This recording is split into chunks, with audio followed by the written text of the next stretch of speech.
শান্ত বলেন, VPN related কি question আপনার? আমি সরি স্যার, আমি বলতেছিলাম স্যার, আমরা তো ভিপিএন টা সিকিউরিটি পারপাসে মানে পারপাসে ইউজ দেখতেছি, কিন্তু আমরা তো ম্যাক্সিমাম ক্ষেত্রে স্যার ভিপিএন টা ইউজ করি স্যার কোনো ব্লক তার মানে সার্ভার বা কোনো ব্লক সাইট যেটা আছে ওইখান থেকে আনব্লক করার জন্য। তো মানে এটার অ্যাকচুয়াল ইউজ তো সিকিউরিটি নাকি হচ্ছে আমরা যে পারপাসে ইউজ করি ওইটা? না, এটা অ্যাকচুয়ালি হচ্ছে সিকিউরিটি। এবং শুধু সিকিউরিটি তো অবশ্যই সিকিউরিটি মেন, তবে আরেকটা জিনিস যদি দেখেন, আমি যদি আপনাদেরকে বলি সেটা, ধরেন এখানে আপনার একটা ব্রাঞ্চ, এটা আলাদা একটা ব্রাঞ্চ, মাঝখানে আপনার ইন্টারনেট। তো এটা যদি হয় বাংলাদেশ আর এটা যদি হয় সুইডেন, তো এখান এটার সাথে তো আবার একটা ওদের ল্যান্ড সাইড আছে, তাই না? আছে কি না? সো এখানে যদি একটা আমি সুইচ কানেক্ট করি, জি স্যার। এখানে যদি আমি একটা সুইচ কানেক্ট করি এবং এখানে ধরেন এই সুইচের সাথে আমি কিছু এখানে সার্ভার থাকবে, কেমন? এখানে কিছু সার্ভার আছে। সো এই যে সার্ভারগুলো যে আছে, এখানেও আমার ধরেন একটা ইউজাররা আছে, বিভিন্ন ধরনের ইউজার এখানে আছে। তো এই ইউজারগুলো কি করবে, এই সার্ভারগুলোতে লগ ইন করবে। এখন এখানে যে ইন্টারনেটের সাথে কানেক্টেড, এটা একটা পাবলিক আইপি, এটা পাবলিক আইপি, কেমন? 11 ডট, এই নেটওয়ার্কটা পাবলিক, এটাও মনে করেন একটা পাবলিক আইপি, এই লিঙ্কটা পাবলিক আইপি থ্রুতে যাচ্ছে। এইখানে ওর ল্যান্ড সাইট যেটা আছে সেটা তো হচ্ছে, ওর ল্যান্ড সাইট যেটা সেটা হচ্ছে প্রাইভেট আইপি ব্লক 192 ব্লক, ওরও হচ্ছে প্রাইভেট আইপি ব্লক, কেমন? এখন এই প্রাইভেট আইপি থেকে এই প্রাইভেট আইপিতে, এটা বাংলাদেশের থেকে এটা যখন সুইডেনে যখন সে এই সার্ভারগুলোতে কানেক্ট করার চেষ্টা করবে, তখন এই প্রাইভেট আইপি থেকে এই প্রাইভেট আইপিতে যখন সে লগ ইন করার চেষ্টা করবে, কিভাবে করবে? এটা তো সম্ভব না নিজের লোকাল সাইট থেকে ওই লোকাল সাইটে যাওয়ার, রাইট? তখনও আমরা অ্যাকচুয়ালি ভিপিএন ইউজ করি, কেমন? এখন ধরেন এই যে এই পাশে যে ল্যান্ড সাইটটা আছে, এই ল্যান্ড সাইটটা ধরেন 192.168.1.1, সাপোজ 1.0/24, এইখানে যে ল্যান্ড সাইটটা আছে এটাও মনে করেন একই ল্যান্ড, একই নেটওয়ার্ক। যদি এরকম হয় সিনারিও, তাহলে সেটাকে আমরা বলি L2 ভিপিএন, লেয়ার 2 ভিপিএন। আর যদি আমার এই নেটওয়ার্কগুলো যদি আমার ডিফারেন্ট হয়, তাহলে সেটাকে আমরা বলবো লেয়ার 3 ভিপিএন। আমার কথা বুঝতে পারছেন?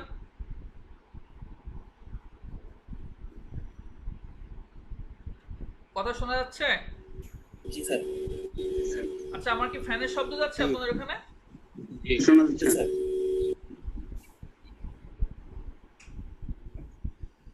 না স্যার। আচ্ছা, ক্লিয়ার? যদি স্যার, একই এই লেয়ার 2 আর লেয়ার 3 ভিপিএন এর ডিফারেন্স কি? এটাকে আমরা বলতেছি যে লেয়ার 2 মানে কি? লেয়ার 2 বলতে কি বুঝেন? লেয়ার 2 তে কি কাজ করে? সুইচ কাজ করে না? সুইচ যখন কাজ করে ওরা ল্যানের জন্য কাজ করে না, সুইচটা সুইচে যাদের সাথে কানেক্টেড তারা মানে কি একই নেটওয়ার্কের সাথে কানেক্টেড। নরমালি কি হয়, একই নেটওয়ার্কের সাথে কানেক্টেড না, একই নেটওয়ার্কে থাকে। দ্যাটস ওয়াই জি যখন স্যার। একই নেটওয়ার্ক থাকবে তখন সেটাকে আমরা বলি লেয়ার 2 ভিপিএন। আর যখন নেটওয়ার্কটা ভিন্ন হয়ে যাবে, এটা 192.168.2.0 যখন হয়ে যাবে, তখন সেটাকে আমরা বলবো লেয়ার 3 ভিপিএন। সো এই যে এখান থেকে এইখান থেকে এদের সাথে কানেক্ট করার জন্য, কমিউনিকেট করার জন্য আমরা ভিপিএন ইউজ করি। কিন্তু মূল কাজ হচ্ছে এখান থেকে তো ভিপিএন ইউজ করবো, ওকে ফাইন, কিন্তু এখান থেকে এখানে যাওয়ার জন্য সিকিউরিটির জন্য আমরা এখানে ভিপিএন আরো অ্যাডভান্স ভিপিএন আমরা কনফিগার করি। ওইখান থেকে সিকিউরিটি দেওয়ার জন্য এগুলো ভিপিএন এর মধ্যে কনফিগারেশন আছে। আমি গত ক্লাসে বা এর আগের সেশনগুলোতে বলছিলাম আমাদের কি কি ছিল, সাইট টু সাইট ভিপিএন, তাই না? Site to site VPN, remote access VPN, বিভিন্ন ধরনের ভিপিএন টাইপ আছে। তো কোনো ভিপিএন শুধুমাত্র টানেল তৈরি করে দেবে, আপনার ডাটা শুধুমাত্র টানেলের ভিতর দিয়ে যাবে, কিন্তু নন সিকিউর। কেউ যদি ওটাকে ক্যাপচার করে ওর প্যাকেটটাকে ডিএনক্রিপ্ট করে, সে খুলে ফেলতে পারবে, দেখতে পারবে। কিন্তু কি হলো, সুবিধা কি হলো, আপনি এই প্রাইভেট আইপি থেকে এই প্রাইভেট আইপিতে কানেক্ট হতে পারবেন। কিন্তু কানেক্ট হওয়ার সাথে সাথে যদি আপনি চান যে না, আপনি এই ডাটাটা আপনি আরো এনক্রিপ্টেড ওয়েতে, কেউ যেন এটা সিকিউর ওয়েতে যাবে, কেউ যেন এটা দেখতে না পারে, খুলতে না পারে, তখন আমরা আরো সিকিউর ভিপিএন আরো ইউজ করি। যেমন সেটা আমরা বলছিলাম IPsec VPN, IP over security. So VPN এর বিভিন্ন পারপাস। নর্মাল ওই যে আপনারা বলছিলেন যে এত সহজে কিভাবে খুলে ফেলে, আপনি যদি ভিপিএন ইউজ করতেছেন কিন্তু সেটাতে কোনো সিকিউরিটি যদি না থাকে, সো আপনার ডাটা সে ডিক্রিপ্ট করতেই পারবে। সো একটা হচ্ছে আমি এই পার্সপেক্টিভে, যেমন আমরা এই ল্যান থেকে এই ল্যানে যাব, আমরা ভিপিএন ইউজ করে যাব, কেমন? কিন্তু সেটা কিন্তু আমার সেটা আনএনক্রিপ্ট না, এনক্রিপ্ট থাকবে, কিন্তু তারপর সেটাকে এনক্রিপ্ট করা পসিবল। এটা নন সিকিউর হইতে যাবে, এটা জাস্ট এটা টানেলের ভিতর দিয়ে যাবে। টানেলের শুধু আমি টানেল তৈরি করে দিলাম, এখান থেকে এখানে আমি একটা টানেল তৈরি করে দিচ্ছি, টানেলের ভিতর দিয়ে গেলে সেটা নন সিকিউর। কিন্তু ওই যে ডাটা যদি আমি এনক্রিপ্টেড ওয়েতে পাঠাই, সিকিউর ওয়েতে পাঠাই, তখন আর কেউ ওই টানেলের ভিতর দিয়ে যাবে ঠিকই, কিন্তু তারপরে ওই টানেলের ভিতর দিয়ে ডাটাগুলোকে ক্যাপচার করতে পারবে না। সো বিভিন্ন পার্সপেক্টিভে আমরা ভিপিএন ইউজ করে থাকি। আপনি যদি চান যে না, শুধুমাত্র আমি আমার ডাটা কানেক্টিভিটি এখানে চাই, এই ল্যান থেকে এই VPN ল্যানের তো মধ্যে, স্যার তাহলে আমি নন সিকিউর ভিপিএন ইউজ করেন, কোনো সমস্যা নাই। আর যে মনে করেন না, আমি অবশ্যই এটার ডাটাগুলো আমার এনক্রিপ্টেড ফরম্যাটে যাবে, আমার সিকিউর। যেমন ব্যাংকগুলোতে কি হবে, প্রত্যেকটা ট্রাফিক ভিপিএন ওয়েতে যেতে হবে। ক্লিয়ার? আচ্ছা, স্যার আমার একটা কোয়েশ্চেন ছিল আশিক বলেন বলেন বলেন, তাড়াতাড়ি বলেন। স্যার, এই যে মোবাইলে যে ভিপিএন গুলো ইউজ করা হয়, ফ্রি ভিপিএন গুলো, এগুলো কতটুকু ভালনারেবল? অনেক ভার্নারেবল। আপনার ফ্রি ভিপিএন, ফ্রি বলে কোনো কিছু কারণ আসলে স্যার এগুলোতে সিকিউর। Data capture. ফ্রি কেন দেওয়া হয়? ফ্রি দেওয়া হয় আপনি এই জিনিসটা যদি পরবর্তীতে পেইড দিয়ে কেনেন, নাকি আমি একটা জিনিস বানাইলাম আর আপনার আমি ফ্রি দিয়ে দেব? ফ্রির জি স্যার। পিছনে অবশ্যই কি আছে, কোনো না কোনো স্বার্থ আছে। এই যে ফেসবুক আপনাকে ফ্রি দিয়ে দিছে, আপনি ফেসবুক ফ্রি ইউজ করতেছেন, আসলে কি ফ্রি দিছে ওরা, কিন্তু এর ব্যাকএন্ডে কি ওদের কোনো স্বার্থ নাই? কি মনে হয় আপনাদের? আছে আপনার সমস্ত ইনফরমেশন তো আপনার কাছে আছে। স্যার, আছে তো। সো ফ্রি বলতে আসলে কোনো সিকিউরিটি নাই, ফ্রি কোনো স্যার সিকিউরিটি নাই। যেমন বলেন। যেমন স্যার এখন আমার ক্ষেত্রে দেখেন, আমি তো জাস্ট ভিপিএনটা ইউজ করার পারপাসটা হলো যে আমি জুম সফটওয়্যারটা ইউজ করার জন্য, এটা আমার এখানে আইএসপি থেকে ব্লক। মানে আমার এখানে তো মনে করেন আপনার সিকিউরিটি নিয়ে কোনো কিছু আমি ভাবতে হ্যাঁ, ও তো জাস্ট টানেলের ভিতরে জাস্ট আমি গেলেন, আনব্লক যাতে করে করার জন্য ওভার জাস্ট এই যে ভিপিএনটা এই ইউজ আইএসপি যেন করতেছি। আপনাকে ব্লক না করতে পারে। জাস্ট আপনাকে সিকিউরিটি আপনি গেলেন, আইএসপি আপনাকে ব্লক করলো না, আপনি ঢুকে চলে গেলেন। জি কথা বুঝতে পারছেন? আচ্ছা, আমরা একটা আসি, লাস্ট ক্লাসে আমরা যা যা দেখছিলাম জি ওগুলোর ভিতরে আসি আমরা, হ্যাঁ, পরে আমরা আরো ডিসকাস করবো, সমস্যা নেই। স্যার একটা জিনিস একটু জানতে চাচ্ছিলাম স্যার। কে কে জানতে স্যার চাচ্ছেন? একটা জিনিস একটু জানতে চাচ্ছিলাম স্যার, শরীফ। বলেন। স্যার শরীফ বলতেছিলাম স্যার। হ্যাঁ শরীফ সাহেব বলেন। স্যার আপনি একবার বলছিলেন স্যার যে আইপির জন্য রিজন ভাগ করা আছে। স্যার আপনি একবার বলছেন স্যার আইপির জন্য রিজন ভাগ করা আছে। এখন আমি বাংলাদেশের প্রাইভেট নেটওয়ার্ক 192 ওই নেটওয়ার্ক দিয়ে কানাডার বা যে জায়গার আপনি বলেন ওই জায়গার 192 নেটওয়ার্কে ঢুকতে চাচ্ছি। এখন সে বুঝবে কেমনে যে এইটা কানাডার, সেটা আমাদের জার্মানিতেও নিয়ে যেতে পারে। আপনি যখন ভিপিএন করতেছেন বাবু, আপনি এক ব্রাঞ্চের সাথে এক ব্রাঞ্চে যখন ভিপিএন করবেন, তখন এই নেটওয়ার্কটা তো আপনাকে জানতে হবে। আপনিও তো এই রাউটে আপনিই কনফিগার করবেন। এই রাউটের কনফিগার কে করবে? আপনি করবেন না? এই রাউটার আপনি কনফিগার করবেন, এই রাউটার আপনি কনফিগার করবেন, এবং এদের ভিতরে একটা টানেল তৈরি করবেন। এই টানেলের জন্য আলাদা একটা আইপি অ্যাড্রেস থাকবে, প্রাইভেট আইপি অ্যাড্রেস। আপনি সোর্স এই পোর্শনের ওই ভার্চুয়াল আইপিটা দেখাবেন, এখানে ভার্চুয়াল। যখন আমরা কনফিগার করব তখন বুঝতে পারবেন টানেলটা কিভাবে তৈরি করে। একটা তো পাবলিক আইপি থাকবেই, কিন্তু ভিতর দিয়ে যখন আমরা টানেল তৈরি করব তখন একটা প্রাইভেট আইপি দিয়ে আমরা তৈরি করব। ক্লিয়ার?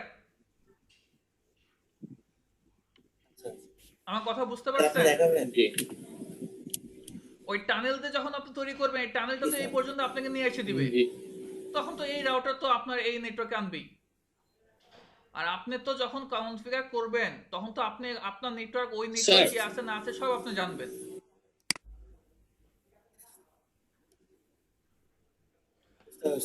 আর কিছু? স্যার মনে করেন এখন আমি আপনার স্যার হ্যাঁ বলেন। হ্যালো হ্যাঁ হ্যাঁ বলেন। মনে করেন এখন আমি আপনি যে ওয়াইফাইটা ইউজ করতেছেন আপনার পিসিটা আমি এখন মানে কানেক্ট করতে চাচ্ছি, যেমন আপনার যে লোকাল হোস্ট ওইটাতে আপনি একটা কিন্তু হোস্ট করে রাখছেন, ওইটাতে আমি কানেক্ট করতে চাচ্ছি এখান থেকে। সো এটা তো মনে করেন এখন পোর্টটাকে ফরওয়ার্ডিং করতে হবে, তাই না? ওইটা অন্য ইস্যু ভাইয়া, হ্যালো ওইটা অন্য ইস্যু, ওইটা নিয়ে আমি পরে কথা বলবো। হ্যাঁ হ্যাঁ, পোর্টটা ফরওয়ার্ডিং করলে এই পোর্টটা কি তখন আমরা এটা আমরা এখানে ভিপিএন এর পোর্ট যেটা নাম্বার নিয়ে কি নিয়ে ক্লাস কথা হবে বলবো, স্যার? ভিপিএন এর পোর্ট নাম্বার নিয়ে কথা বলবো, আস্তে স্টেপ বাই স্টেপ আসবো, সমস্যা নেই। আমরা ক্লাসটা শুরু করি। আচ্ছা দেখেন, আমি লাস্ট জি ক্লাসে স্যার। যেটা বলছিলাম, আমরা একটু ইন্ডিয়ান আর্টসেল একটু আরেকবার একটু বলি। ধরেন এটা আপনার সেন্ডার, এখানে আপনি এটার আইপি অ্যাড্রেস আছে হচ্ছে ধরেন 1.1.1.1, এটার আইপি মনে করেন আছে 2.2.2.2। এখন এখান থেকে একটা ডাটা পাঠাবেন, হ্যালো। তাহলে এখান থেকে যখন ও প্যাকেটটা পাঠাবে তখন অ্যাকচুয়ালি প্যাকেটটা কি কি পাঠাবে, কি আকারে পাঠাবে, কি কি থাকবে, কি কি ইনফরমেশন থাকবে? বেসিক্যালি সোর্স আইপি, এনক্রিপ্টেড আকারে যাবে আর সোর্স আইপি থাকবে, তাই তো? Destination IP 1.1.11। ডেস্টিনেশন আইপি থাকবে 2.2.2.2। আর কি থাকবে? ডাটাটা থাকবে, আপনার পেলোডটা থাকবে হ্যালো, ঠিক আছে? এই ইনফরমেশনগুলো আপনার জি এখানে থাকবে। তো এটা যখন এখান দিয়ে যাচ্ছে, কেউ যদি এটাকে ক্যাপচার করে, কেউ যদি এটাকে ক্যাপচার করে যখন সে এখানে পেল, এই ডেটাটা মনে করেন সে এখানে পাইছে, এখানে যখন পাবে, ও যখন নিবে, ও অ্যাটাকার ও যখন নিল, তখন ও এটার সব সোর্স আইপি ঠিক থাকবে, ডেস্টিনেশন আইপিও ঠিক থাকবে, কিন্তু হ্যালোর জায়গায় কি করে দিল, মনে করেন বাই, হ্যালোর জায়গায় বাই করে দিল। হ্যালো যে আমার মেন পেলোড আছে, মেন যে ডাটা, ও কোনো কিছু অ্যাড করলো সাথে। এখন এই অ্যাড করার পরে ও যখন এটাকে সেন্ড করবে আবার ওর কাছে, ও যখন সোর্স আইপি দেখবে, ডেস্টিনেশন আইপি সব ঠিকঠাক আছে দেখবে, কিন্তু এখন যখন এই বাইটা যে দেখলো, এই যে বাই দেখতেছে ও, এই বাইটা দেখে ও প্রশ্ন করবে যে ওয়েট, অ্যাকচুয়ালি যে আমাকে যেই ডাটাটা আমি পাইছি ওইটাই যে আমাকে পাঠানো হয়েছে, যেই ডাটাটা ওইটাই অ্যাকচুয়াল ডাটা কিনা সেটা আমাকে টেস্ট করতে দাও, তাই তো? যেই ডাটাটা আমি পেলাম, আমাকে জি তুমি বাই দিলা, এই বাইটাই অ্যাকচুয়াল ডাটা কিনা, ডাটাটা ঠিকঠাক আছে কিনা, এটা আমাকে টেস্ট করতে দাও। সো সে যখন টেস্ট করবে তখন সে এই জন্যই আমাদের কি আসছে পরবর্তীতে, হ্যাশিং, তাই তো? যেটা আমরা ইন্টিগ্রিটি বলছি, সিআই এর ইন্টিগ্রিটি বলছি, এই কারণে আমাদের হ্যাশিং আসছে। হ্যাশিং দিয়ে, হ্যাশিং অ্যালগরিদমের মধ্যে কি করব, এটা এই হ্যাশিং অ্যালগরিদম কি করে, এটা অ্যাকচুয়ালি কিছু না, এটা একটা ভ্যালু ক্রিয়েট করে, ডাটার একটা ভ্যালু ক্রিয়েট করে, তাই তো? যেটা আপনার ডাটা এর ভিতরে আমার ইনসাইডের ডাটার ভিতরে কি আছে না আছে ভেরিফাই করে যে অ্যাকচুয়াল ঠিকঠাক আছে কিনা, একটা ভ্যালু ক্রিয়েট করা জাস্ট। এটা গত ক্লাসে আমরা দেখছিলাম। যদি ওর এই যে হ্যাশিং ভ্যালু যদি ওর কাছ থেকে পাওয়া হ্যাশিং ভ্যালুর সাথে ম্যাচ হয় তাহলে ওকে ফাইন, ঠিক আছে, এটা আমার ডাটা। আর যে ম্যাচ না হয় সেটাকে ডিসকার্ড করে দেবে, তাই তো? জি কোনো প্রবলেম আছে এইটুকু? জি স্যার। এইটুকুর ভিতরে কারো কোনো প্রবলেম আছে? না স্যার। আচ্ছা, না স্যার প্রবলেম নেই, কিন্তু স্যার যে যেটাকে ইনক্রিপ্ট করা হচ্ছে ওইটাকে তো হ্যাশিং বলা হয় না? না না, যেটা এনক্রিপ্ট করবে ওটা তো এনক্রিপশন অ্যালগরিদম, আর যেটা হ্যাশ করতেছে, হ্যাশ ভ্যালু জেনারেট করছে, সেটা হ্যাশ অ্যালগরিদম। যেমন মানে MD5 তারপর SHA-1 এগুলো সব হ্যাশিং SHA-56 মানে অ্যালগরিদম। এইগুলোর সাথে ইনক্রিপ্টের কোনো রিলেশন নেই? না, এইগুলো জাস্ট হ্যাশ ক্রিয়েট করবে, MD5 SHA-1 SHA-128 SHA-256 SHA-512 এগুলো সব হ্যাশ ক্রিয়েট করবে। আর আমাদের ছিল কি DES 3DS AES AES এগুলো হচ্ছে এনক্রিপ্ট করে। কেমন? Yes, sir. আচ্ছা, এখন এর পরবর্তীতে আমরা যেটা এখন আসবো সেটা হচ্ছে এই যে দেখেন একটা কি দিয়ে তো এটাকে অবশ্যই এটাকে হ্যাশ করবে বা একটা কি দিয়ে এটাকে আমরা এনক্রিপ্ট করবে, তাই না? ধরেন এনক্রিপশন Yes, sir. করবে, ওই এনক্রিপশনের জন্য কি লাগবে? এটা চাবি লাগবে না, কি লাগবে না? স্যার জি আমার এই ডাটাটা এনক্রিপ্ট করবে, অবশ্যই কি লাগবে? একটা কি লাগবে। ওই কি দিয়ে এন্ড কোন অ্যালগরিদম ইউজ করবে? ডিএস অ্যালগরিদম ইউজ করবে, কিন্তু ডিএস অ্যালগরিদম একটা কি দ্বারা ওটাকে এনক্রিপ্ট করবে। সো আমার এখানে একটা কি লাগবে, এখানে এই যে ডিএস 3DS সব সিমেট্রিক অ্যালগরিদম। সিমেট্রিক মানে কি? শব্দ যাচ্ছে কি আপনাদের এখানে? আপনাদের ওখানে কি কোনো শব্দ যাচ্ছে? জি স্যার জি স্যার। আচ্ছা, যেটা বলতেছিলাম দেখেন, সো এগুলো সবই হচ্ছে সিমেট্রিক কি, এবং সিমেট্রিক কি নিয়ে আমরা কথা বলছিলাম যে সিমেট্রিক কি কি করে, দুই পাশে আমার একই ধরনের কি জেনারেট হবে, রাইট? এই পাশে যে কি দিয়ে আমি এনক্রিপশন করব, ওই রিসিভারও কি ওই কি দিয়ে সেটা খুলবে। আই হোপ মনে আছে আপনাদের। আর অ্যাসিমেট্রিক কির কথা কি বলছিলাম, আমি কিন্তু বারবার একই কথাগুলো বারবার বলতেছি যাতে আপনাদের রিভাইজ হয় একটু। সো এই যে ডিএস 3DS AES এগুলো হচ্ছে সিমেট্রিক কি অ্যালগরিদম। কেমন? তাহলে কি তার মানে কি? তার মানে হচ্ছে আপনি ডিএস ইউজ করেন বা 3DS ইউজ করেন, তাহলে ওর যে কিটা দিয়ে আপনি এটা এনক্রিপ্ট হয়েছে, হ্যালো প্যাকেটটা, হ্যালো ডাটাটা এনক্রিপ্ট হলো, এই হ্যালো ডাটা এনক্রিপ্টেড ডাটাটা যখন ওর কাছে গেছে, ও যখন এটাকে ডিক্রিপ্ট করবে আবার সেই ওই একই কি লাগবে ওর কাছে। জি স্যার এখন প্রবলেম কি? প্রবলেম হচ্ছে এই যে কিটা, এই কিটা যে ওর কাছেও পাবে, তাহলে এটা যাচ্ছে কোন কিসের থ্রু দিয়ে? আইএসপির ভিতর দিয়ে ওভার আনসিকিউর নেটওয়ার্কের ভিতর দিয়ে যাচ্ছে, তাই না? পাবলিক আইপির ভিতর দিয়ে যাচ্ছে, পাবলিক নেটওয়ার্কের ভিতর দিয়ে যাচ্ছে। সো পাবলিক নেটওয়ার্কের ভিতর দিয়ে যখন এই কিটা যাচ্ছে, কিটা এক্সচেঞ্জ হবে, দেখবেন আমরা আরো ডিটেলস কথা বলবো। ও যেহেতু এই কিটা ওরও লাগবে, তার মানে দুজনের ভিতরে এই কিটা এক্সচেঞ্জ করতে হবে, লাগবে, ক্রিয়েট করতে হবে, এবং সেম কি হইতে হবে, তাই তো? সো কিন্তু এই কিটা যে আদান প্রদান হবে সেটা একটা পাবলিক নেটওয়ার্কের থ্রুতে যাচ্ছে, যেটা আনসিকিউর। তো এই কিটা এক্সচেঞ্জের জন্য যাতে আমার থ্রু সিকিউর ওয়েতে যেতে পারে, দ্যাটস ওয়াই আমরা নিয়ে আসছি হচ্ছে ডেফি-হেলম্যান অ্যালগরিদম। কি অ্যালগরিদম নাম শুনছেন মনে হয় অনেকে, ঠিক আছে? এই ডেফি-হেলম্যান অ্যালগরিদমের কাজটা কি হচ্ছে?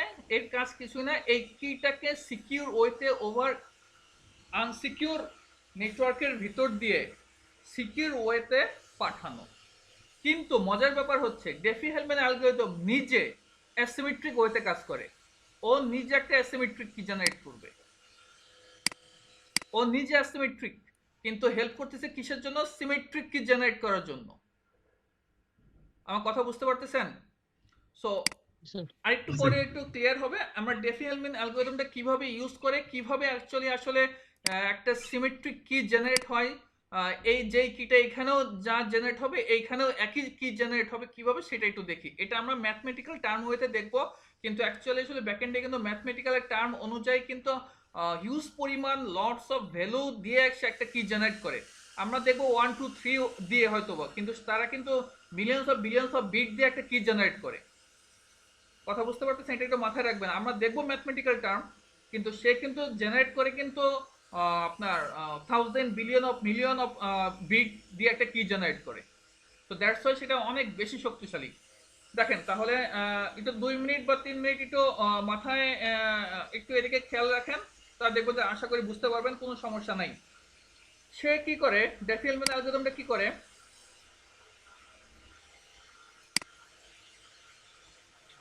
এখানে এটা সেন্ডার, এটা রিসিভার, ওইখানে একটা সেন্ডার একটা র্যান্ডম ভ্যালু একটা ক্রিয়েট করে।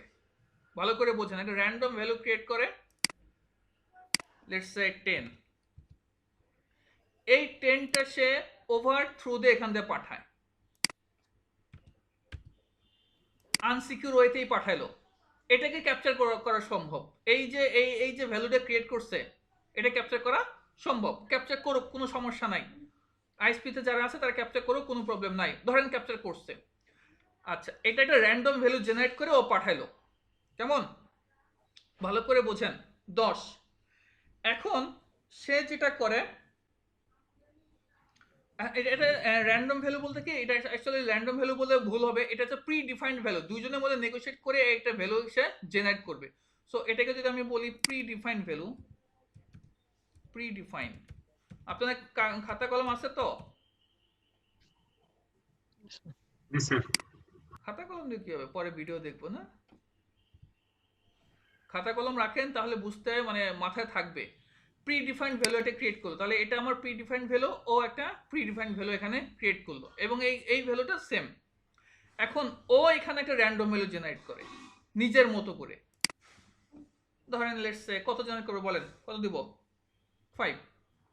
ও একটা র্যান্ডম ভ্যালু ও নিজের মতো একটা জেনারেট করলো, মনে করেন লেটস সে 15। এই যে ও যে ভ্যালুটা জেনারেট করছে এটা কিন্তু পাঠাবে না, এটা ওর কাছে থাকবে।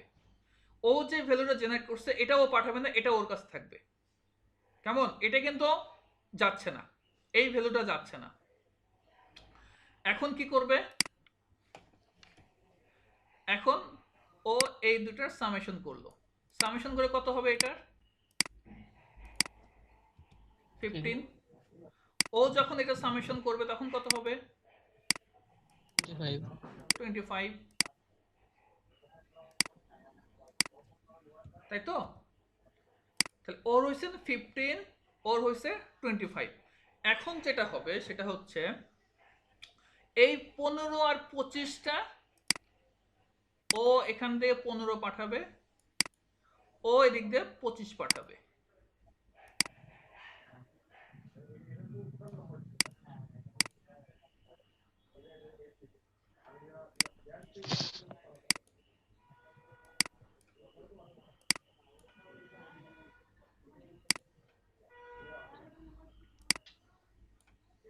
কেমন, তাহলে ও পাঠাচ্ছে কত?